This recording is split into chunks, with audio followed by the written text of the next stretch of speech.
things, Taylor. One, you threw a curveball late first quarter with Ja, Tyus, Des, Luke all together. Was that something that you had planned from the jump to get to? And then related, what can you tell us about Luke's shoulder situation? Working backwards, TBD. I think he just got cracked on a screen, just getting evaluated, was feeling fine, in the locker room, good spirits. Was maybe a little bit more precautionary, but I don't have all the details on what happened to Luke outside of where he got hit in his shoulder. And that was definitely by design. I just wanted to try something different, some small ball, the points of attack that, we've been seeing over the course of the series, in different spots at the end of quarters, beginning of quarters. That was something I just wanted to try and see, and we'll evaluate, watch the film, see how good it was for us. Taylor, just wondering, kind of going off that same point, you had a lot of success with that lineup in the first and in the third quarter, but you subbed Dylan Brooks out first in the third. I think that's usually, different from your typical sub patterns. Just wondering, were you planning on going away from Dylan Brooks in that second half if Luke didn't get hurt? I was just being open-minded, seeing what the game was showing us. Obviously, wanted to be prepared. Obviously, it was a win-or-go-home situation. Just wanted to try different things. Obviously, DB came back in the fourth quarter, and just having Luke out there with Dez, those two guys on the floor together have been really good for us. And obviously, if Luke doesn't get that stinger, who knows what happened in the fourth quarter. Too hard to tell. It was just going to be a matter of just kind of reading the situation, reading where we were at. They obviously think Russell went on some crazy run to start the third quarter, so obviously we knew we had to counter. So that was just kind of my gut call. LeBron had one of his worst games of his career within this context, in the closeout game, things like that. He shot 5 of 17, 1 of 9 from 3. How much did you guys, defensive pressure-wise, have to do with that? I hope a lot. We're going to need it again in Game 6. So it's on-ball pressure, it's crowds, it's not let him get going in transition, which I know he did a couple of times, and I'll go back and watch a film and see where he was attacking mostly from, and then just how our defense stood up. But obviously we know he's a huge focal point, and when he establishes himself with his physicality and force that he plays with, it can be a long game. But I think our guys held up pretty well with executing our pick and roll coverages, and how we were helping when he had the ball in his hands. I'll just have to watch the film a little bit more. Teresa, Mark, Parker, Matt. Taylor, you get double-doubles from Dez, Ja, and Jaren. How much does that help, and how much do you need that to keep this series going? We need it, for sure. We need better. I'm going to challenge our guys not to be satisfied. I challenge the guys coming into the game that, we've got to establish our physicality. We've got to win the 50-50 bowl. Matchup there, showed them clips, late in the game where in the fourth quarter and overtime in Game 4, that cost us the game when we're not battling on the board. So these guys, owning that and coming out with double-doubles is really impressive. We know how important our guard rebounding is when our bigs are battling down there, with Davis and other guys that are crashing. We need more. We need better.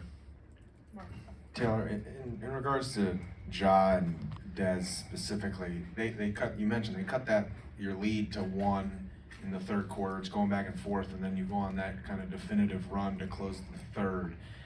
I'm just curious what you saw from the poise your guys had, and you had this big lead, you lose it, and then the response, it seemed like it was led by John Dez. I'm curious what you saw as they were going exactly through that. I think I called the timeout. Guys came into the huddle, and we just talked about we just keep weathering it.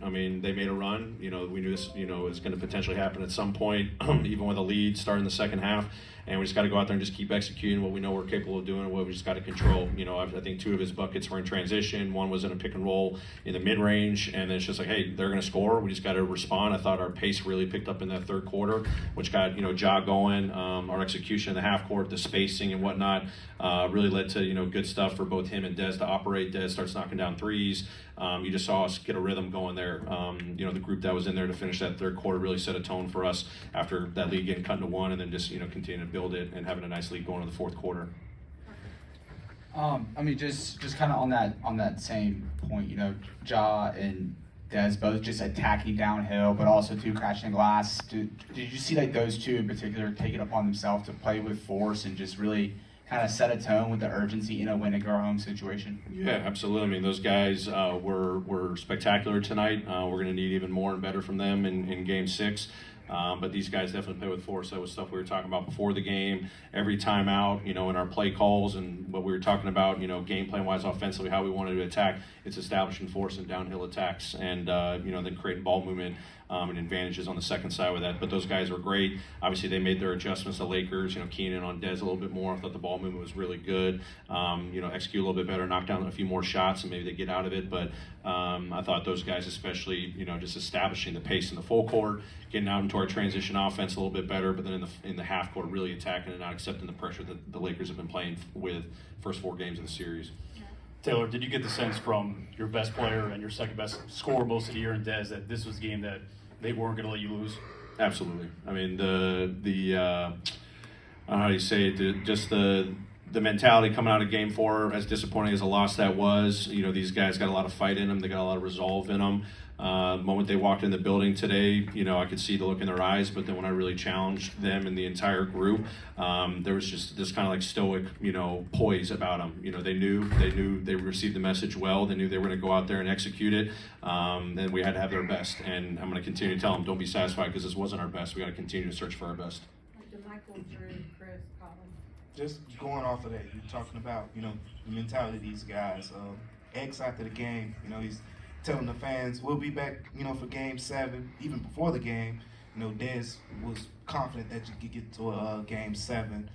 Where's that, I guess the question is, what does the locker room, feel like now after this game, having that success in Game 5? It sounds like, the guys are confident going into this next game. Yeah, confident but determined too. We still know we have a lot of work to do. Challenge them immediately after the game as well. And there's no celebration whatsoever after having, a really nice, victory. So we know we got to go on the road. We haven't run a game on the road in a minute here, and especially in the playoffs, we got to go do it. So I think the focus is being determined. Just being determined to go out there and continue to improve. These guys want to continue to get challenged. They told me immediately after the game, keep challenging us like you did going into this game. That's the mentality we got to carry going into another, down 3-2 game. There were times when the offense was humming and then times when it had a little bit of a lull. I'm curious what you think the difference was during those moments, and then what role did your defense play, I guess, in creating the big runs? Yeah, I mean, we definitely had a huge spark in that third quarter, and the sustainability of it's going to come to a point in the fourth quarter where it's going to slow down a little bit. They make their run, and you don't want to rush into some poor possessions. There are definitely some possessions we wish you could have back in that fourth quarter. We got to get organized a little bit better. Everyone's got to be on the same page. I thought for the most part we were good, but the times we weren't, we had ugly possessions. First half as well. So we just got to just keep pushing that pace as much as possible. I mean, lulls are going to happen. That's where we got to really dial up our execution, and it's going to be good to watch the film and clean up those situations. I think the players even said in their post on-court interview that we can't let a lead slip away like that as hard as we built it up. And did that answer your second one? What was yours? What way did the defense play? Yeah.